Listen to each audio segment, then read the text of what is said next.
Hello again and welcome back to our course on Excel 2019 Advanced. In this section, we're going to take a look at lookup and reference functions, and in particular, we're going to start looking at lookup functions. Now, as the name implies, what we're doing with a lookup function is looking up a value in some kind of index or list and using the returned or identified value.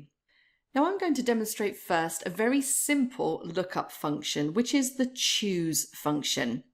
It really is quite limited in what you can do, but you may come across situations where it does the job for you.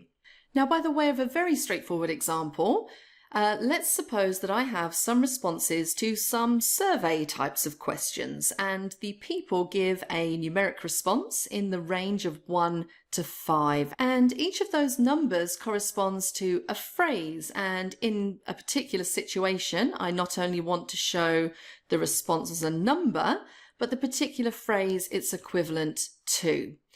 Now, the way I can do that in this case is I'm going to put my phrases in column D. And I can accomplish that by using the choose function. Now I can either start to type equals choose, or I could go to the lookup and reference functions and select the choose function from there. And the first argument is the index number. So this is the number that we're going to look at and use as the basis of our choice. Now for D3, the number I'm going to be looking at is the number in C3. The next argument is the value I'm going to put into D3 if the value in C3 is 1, and we must always start at 1. So I'm going to say that 1 corresponds to strongly agree. Now I put in the next value. A value of 2 corresponds to agree. A value of 3 corresponds to neither agree or disagree. A value of 4, disagree. And a value of 5, strongly disagree. Now I can put up to 2,504 values there. So at the moment I've put in 5 values, which means in this case I can accommodate numerical values in C3 from 1 to 5. Now anytime there is nothing there, I'm going to get an error message. So in this case, hash value. Let me put a number into C3, so let's try 2. And now it says agree. Let's change it to 4. And we get disagree. Now as you can see, that's pretty straightforward. Now choose always works with positive integer values starting with 1 on a continuous scale. In fact, in the response there, if I put something like 3.6, what Excel 2019 does is round that down, and it will give me the equivalent of if I'd put 3 in there. And if it comes out below 1, so if I'd put, say, 0.8, I'd get an error. At the same time, if I put a value outside of the range that we've specified, so 6, I'll also get an error. So that's basically how the choose function works, but it also presents us with another issue. If I'm setting up something like this, is there a way to avoid getting error values like the one you can see on the screen? Now, there are a couple of very good ways that you can deal with situations like this one. For example, you want to put a formula into several cells, but you know that until some other cells have some values in them, that the formula is actually going to return an error. So for instance, you could actually test to see if the response was in the range 1 to 5, and if it isn't, you could prompt the user to enter a value of 1 to 5. But the easiest way of dealing with this is to use the if error function. So let's add into our formula if error. Now with the if error function, what I would do in this case is evaluate my formula using choose, and if there is no error, I will get the value that choose is going to deliver to me. But if I do get an error, what I do is the second argument in the if error function. Note that there's a screen tip there. And I can say here what I would like to appear in D3 if there is an error. Now I might want to put a message in there, such as response must be in the range of 1 to 5.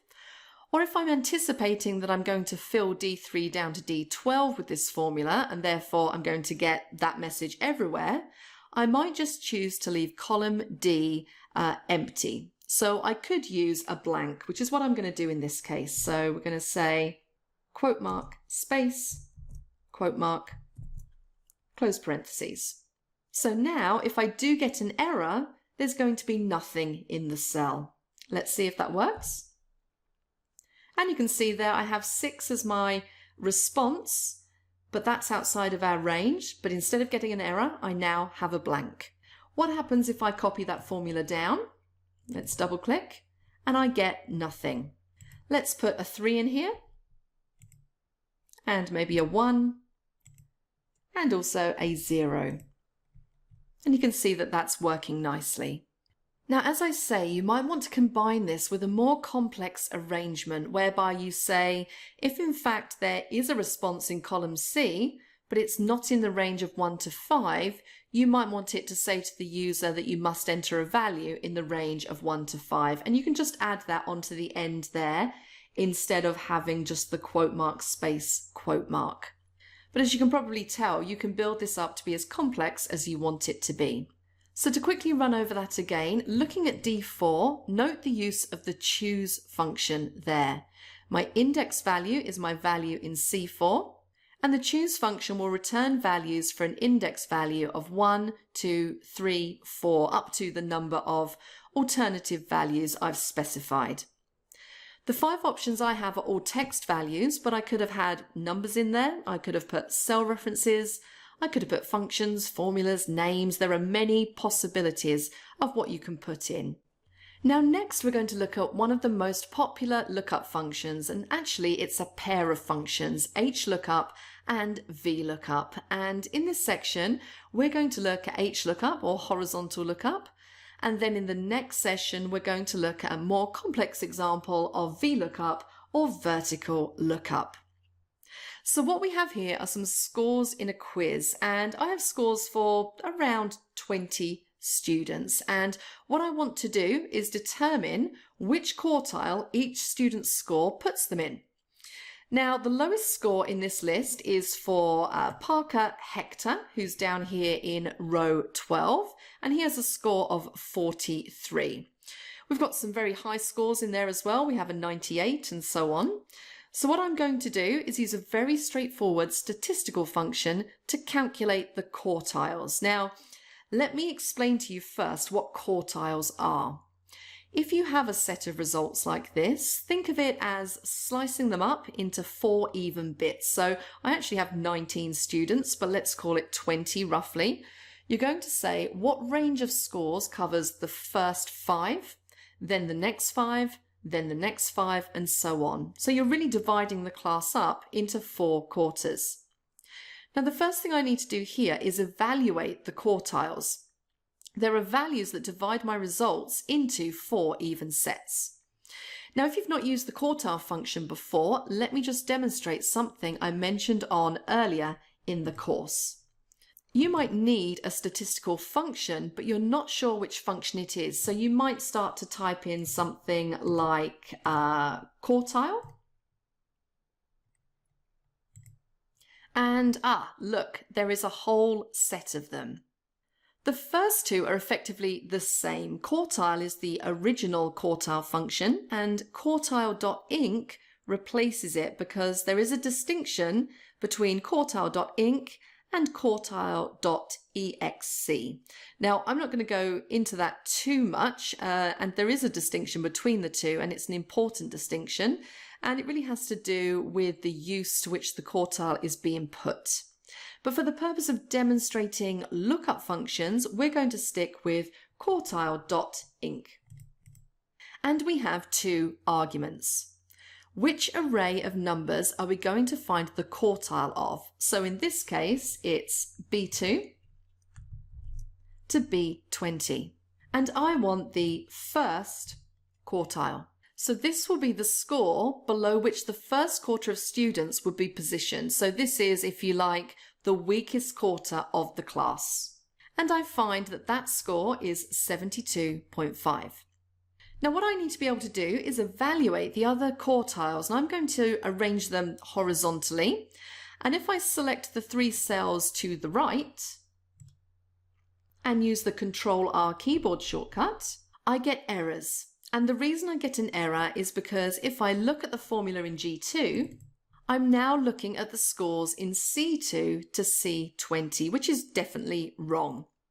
So of course, when I specify the array from which the quartile scores are going to be calculated, I need to use absolute references. So let me go in and do that. Now I can right fill, and of course I will get the first quartile in all of those cells. But all I really have to do is go back and edit those to get the second and subsequent quartiles.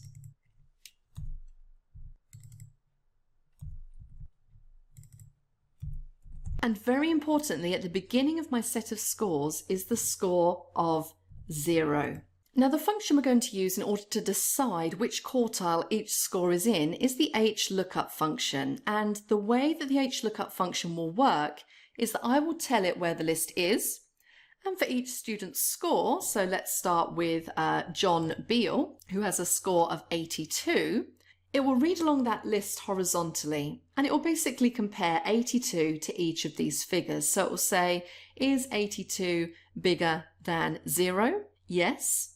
Is 82 bigger than that? Yes. Is 82 bigger than 76? Yes. And then, oh no, I'm not bigger than 87. And therefore the score of 76 in this case denotes the start of the third quartile. The score of 72.5 denotes the start of the second quartile, and 0 denotes the start of the first quartile. So obviously that means 87 denotes the fourth quartile, and 98 as the highest score is also going to be in the fourth quartile as well. So basically, as HLOOKUP works its way along there, it waits until it gets to a score that is too big. In this case, 87, and says, okay, well, John must be in the category that begins with the score of 76.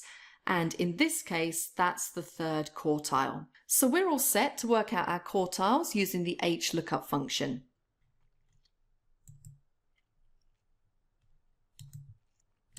The first argument is the value we're going to look up. So the value is B2. The table array that we're going to look in is E2 to I3. Now remember there, we need to make these absolute as we're going to fill down. The row index number, this is which row gives us the value we want. So in this case, it's the second row. We want it to tell us which quartile these values are in. So the row number is 2. If we wanted to match the values exactly, so if we were looking for exactly 72.5 or exactly 76, we would set the range lookup to false, but we want it to be true. And click on OK. And it correctly says that John Beale is in quartile 3. Let's do a fill down now and see what we get for those other scores. And yep, I think those all look to be correct. I suggest that you check those for yourself, and I will see you in the next section.